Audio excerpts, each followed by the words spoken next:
Ciao Bella, welcome to Bella Uncinetto. I'm Christina and I'm so glad that you're here with me today. If you're new, welcome in. If you're returning, welcome back. No matter how long you've been here, I always appreciate your time. We are here for a long overdue episode of Fiber Facts with you, and today we are going to talk about tatting. Uh, if you are new to this podcast, this is something that I wanted to work on in dealing with the history of fiber arts. And so I wanted to do like this day in fiber arts or something like that, but it didn't really work out because there's not like specific anniversaries for lots of things. Now, there are for some things. Just a brief detour. One of the things that I've been learning recently is the channel Yarn as a Second Language puts out some community tab posts about like the history of crochet and other things like that. And some of those things I know, and some of those things I'm learning. So it's interesting to see that come about. But this was just a brainchild that I had while I was talking to Kay, who does not have a channel, but she is a lovely supporter and an amazing friend of mine. And then I had put out something for like wanting to do the video and the first one and asked for some names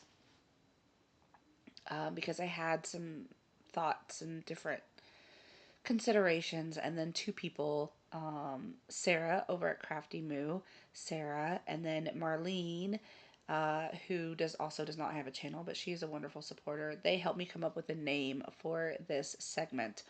So, just want to give some of you who may be new here some of the information on the background of this segment, but also refresh your memory because it has been a while since I've done one of these, and my apologies for that. I wanted to try and make it something that was a little bit regular, but life has been getting in the way of my crochet time and my videoing time and all of that, which is fine. It's to be expected, but just so you're aware of what's going on.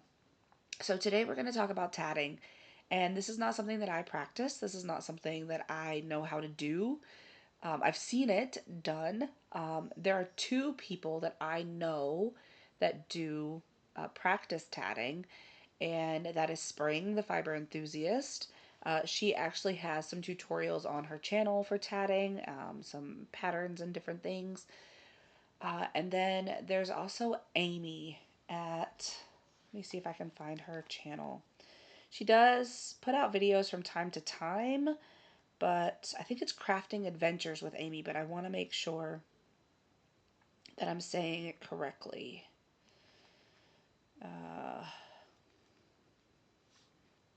It went away. Yes, Crafting Adventures with Amy. So, her last video was 12 days ago, so she is still putting out videos here and there. She is a lovely woman, as is Spring, and I am amazed at the things that they can do. I did have Amy create a bookmark for my son that was tatted bookmark, and it was beautiful. He still uses it, and he always says that people ask him, like, how did you get that? Where did you buy that? And he's like, my mom had somebody make it for me. And so they're always asking him where they can get one. But he was like, I don't want to tell them because it's special. But so just so you know, Amy, because I will tag Amy and Spring in the video as well as the other channels that I mentioned. But we are going to go back in the timeline that I've mentioned before for this podcast for the art of tatting. Now, it is, I wouldn't say hotly debated, but it is debated as to where exactly this started. So, knotting came first, and knotting can be found in some of the ancient Egyptian tombs on some of the fringe of their work, and then It's also been found in China, and so they're not really 100% certain without further research, which to my research has not been done to see exactly where it started. But knotting came first, and then um, it's also debated whether or not macrame came before tatting. Some of the sources that I found said they were at about the same time, just using thinner pieces with tatting, but some sources say that macrame came first. I don't know, but that is what my research shows. And any sources that I used will be linked in the description box, so you can go and check them out yourself. Um, I will be putting up some pictures here and there for the things that I'm talking about, like the places and such. Just one moment. Okay, we're rolling again. Sorry. So through time, tatting became a what was known as beggar's lace, and it was used for. I'm just going to pull up some of my notes here. So, um, it was used to make uh, lots of small, different, intricate things. And I thought this was interesting from one of the websites, some of the different things that it's called in different languages. Now, I might butcher some of these, and I'm very sorry if I do. Um, you know what I could do? I'll put them in my Google Translate, and then you can hear them said that way. Okay. So in America, it's called tatting.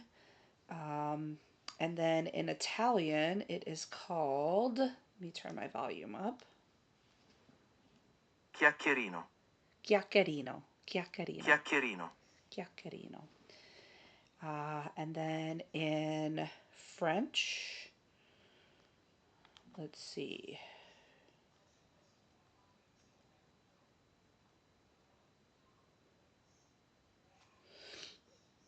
Let me see if I spelled it right.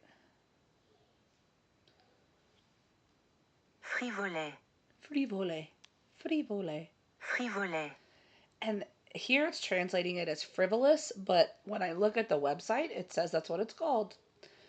Um, now, I don't know if I'm going to be able to uh, get this German one, but we're going to try. So it has an American, French, Italian, and German. So let me change the language to German. German.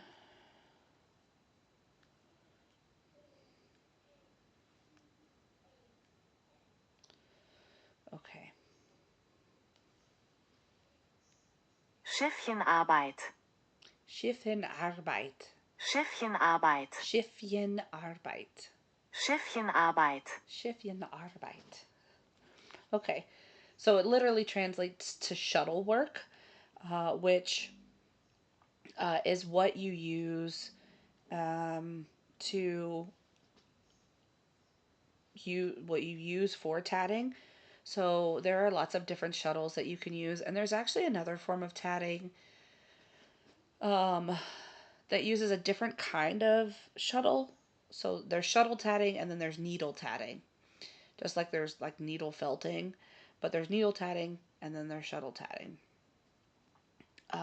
So some of the pictures of the shuttles that I found were very, very beautiful, and it was interesting to see how that came about,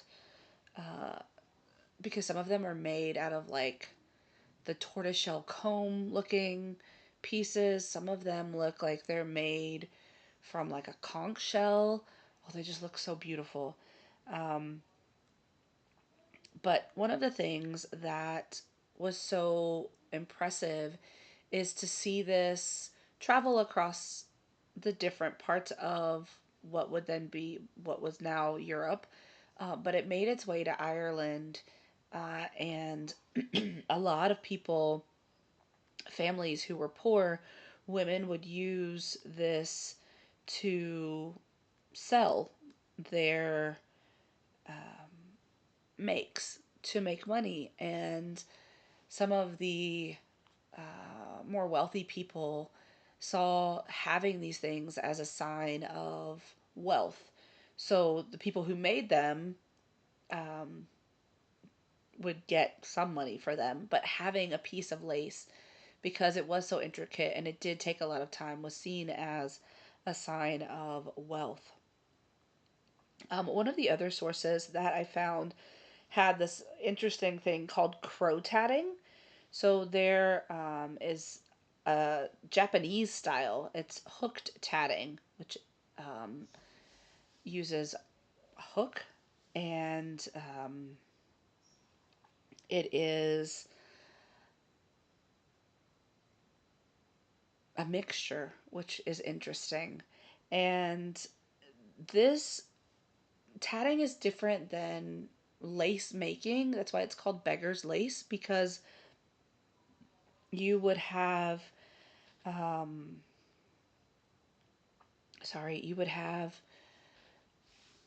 the shuttle doing a lot of um, like part of making the designs, whereas lace, you usually use a loom or some sort of pillowcase or something like that to create your design. Um, and there are over 150 techniques for tatting, which again blows my mind. A lot of them are lost to history because tatting is much less used even than crochet and knitting. So I know that some of the fiber arts are making a really popular comeback. I know a lot of people actually, where I am, crochet. And I think for me, that may be why some of my crochet classes aren't doing so well, because a lot of people are learning how to crochet through the internet and things like that. But tatting in and of itself, it really is a dying art. There aren't a lot of people who know how to do it. Um, it is not something that I plan on picking up to learn how to do, but I always admire the beautiful work that comes from it, because I don't even know how to knit, and I just don't have the patience for that right now. I don't have the brain space to learn, and maybe that will change once I have an empty nest. We'll see, but that's a ways off for me, so I don't plan on doing that anytime soon.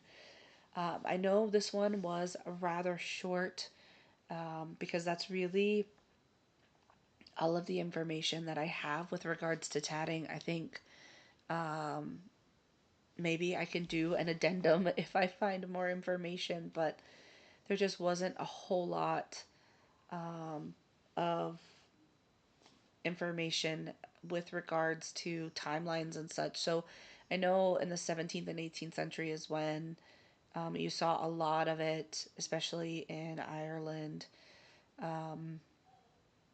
some in the 16th century as well. But it kind of took a lull, as most things did during the Middle Ages, or the Dark Ages, the medieval ages, as people would call them. And then there was, a revival of lots of things once the Dark Ages were over. But it has since even fallen further out of favor.